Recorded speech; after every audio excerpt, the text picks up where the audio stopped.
If Flair never came in, who would win the 92 Royal Rumble? I don't know, because I don't know if the WWE title would have been on the line had Flair not come in. Flair was kind of the whole reason why the title was held up to begin with. Hogan defended the belt at Survivor Series 91 against The Undertaker. Ric Flair interfered, helped The Undertaker win. Jack Tunney then made a rematch a couple of nights later for the This Tuesday in Texas pay-per-view, which Ric Flair was also instrumental in. And then after the match, after Hogan won the belt back, Tunney just decided that there was too much bullshit going on. He just has to hold up the title and have a Royal Rumble match to determine the next champion. So if Flair never came in, the title probably wouldn't have been on the line at the Rumble. So if that's the case, they could have still done something and held the belt up. It still could have been for the title, but I'd probably have to say Undertaker. Undertaker was really picking up steam as a heel at that point. He'd been in the WWE for about a year. He was over as hell. He was scary. Fans were legitimately scared of him. And on top of that, he was such a good worker for a big guy, and Vince loved big guys. He fit everything the WWE needed at that time. So since they were about to transition into a heel champion with Ric Flair, I don't see why they couldn't have done the same thing with The Undertaker, especially since Hogan had won the belt all the way back earlier that year at WrestleMania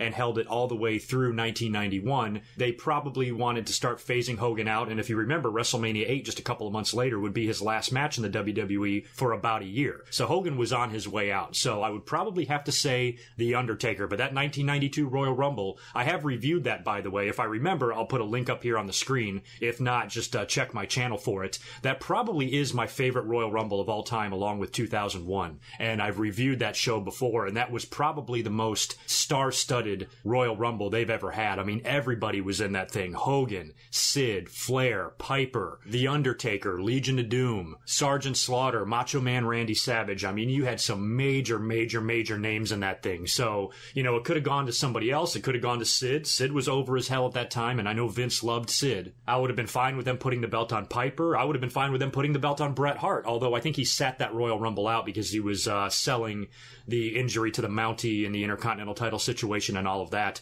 But there's a lot of guys I would have been okay with winning the 1992 Royal Rumble. But looking back, if there was no Flair, I'd have to say Undertaker would be the number one choice.